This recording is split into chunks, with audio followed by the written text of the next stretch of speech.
Assalamualaikum warahmatullahi wabarakatuh. Apa kabar anak-anak? Semoga sehat selalu. Alhamdulillah sekarang kita ada di pertemuan keempat untuk pelajaran tata kamera, pencahayaan, dan tata suara. Pada pertemuan kali ini kita akan membahas tentang media rekam dan SOP pengoperasian kamera, di mana hal tersebut adalah KD 3.4 dan 3.5, yaitu T4-nya mengidentifikasi jenis-jenis media rekam kamera video dan menerapkan SOP pengoperasian kamera video. Nah, sekarang awalnya kita belajar tentang masalah memahami media rekam. Nah, apa sih itu media rekam? Media rekam adalah sebuah media komunikasi dengan materi pesan dalam bentuk audio, visual maupun audio visual, berbasis teknologi mekanis maupun elektronis. Nah, teknologi mekanis itu apa sih? Teknologi mekanis itu adalah teknologi analog yang masih menggunakan sistem analog maupun elektronis ini berhubungan dengan elektrik. Nah, contohnya di sini. Yang pertama kita mempelajari jenis rekam suara. Nah, rekam suara dulu itu ada yang namanya ada gramofon. Jadi memang media tersebut digunakan untuk merekam suara, khusus suaranya, suara yang bisa direkam oleh gramofon. Nah, kemudian contohnya di sini lagi ada media rekam gambar. Media rekam gambar ini adalah sebuah alat yang memang dikhususkan untuk merekam gambar. Contohnya apa? Contohnya adalah kamera analog yang dimana dia masih menggunakan penyimpanan film seluloid atau film dengan apa itu namanya? Dengan lembaran film atau klise atau bisa disebut lembaran seluloid tadi, itu hanya bisa merekod visual atau gambar ya.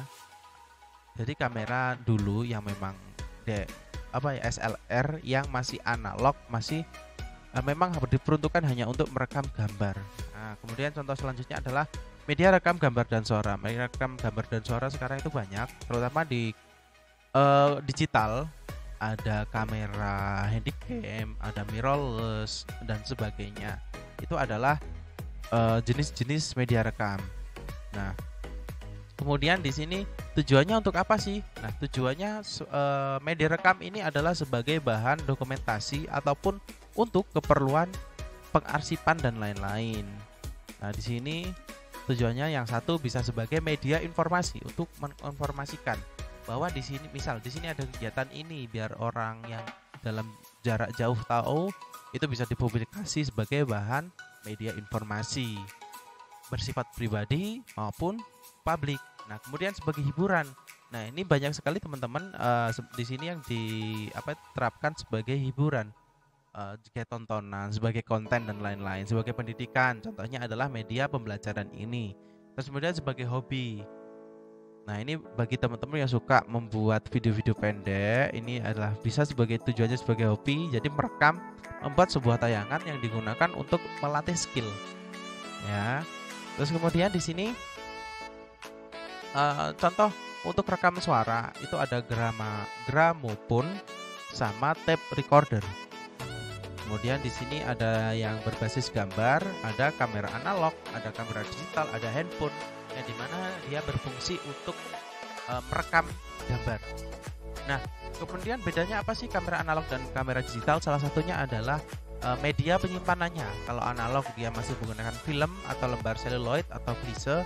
Kalau digital itu menggunakan sebuah teknologi penyimpanan dengan memanfaatkan chipset atau rangkaian elektronik yang dinamakan memory card. Ada handphone juga menggunakan memory card. Dan kemudian di sini ada audio visual, yaitu seperti contohnya handycam. Ya, bisa dipahami.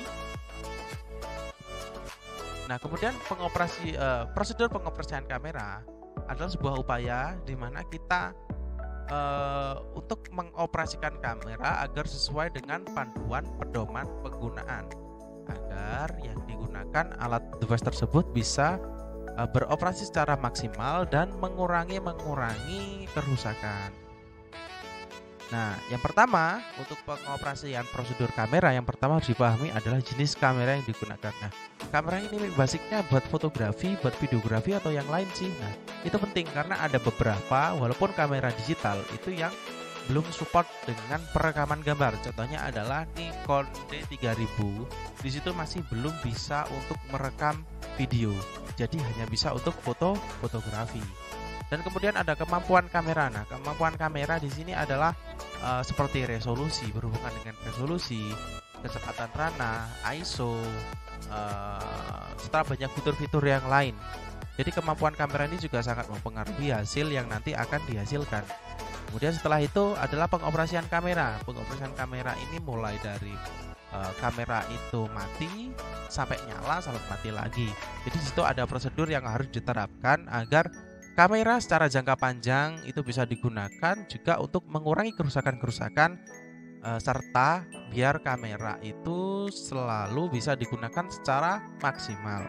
Dan kemudian di sini adalah perangkat kamera. Nah, perangkat kamera ini adalah perangkat pembantu yang digunakan untuk apa ya?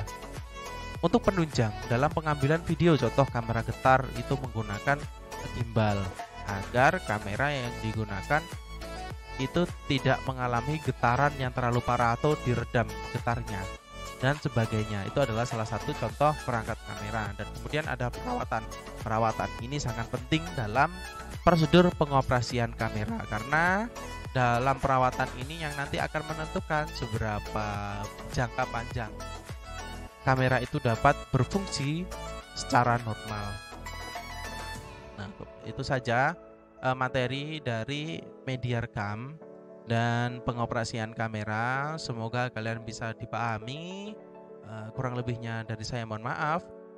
Dan jangan lupa untuk selalu mencari-cari informasi sebagai bahan tambahan ajar kalian di rumah, bisa lewat internet, blog, dan sebagainya. Kurang lebihnya dari saya mohon maaf. Wassalamualaikum warahmatullahi wabarakatuh.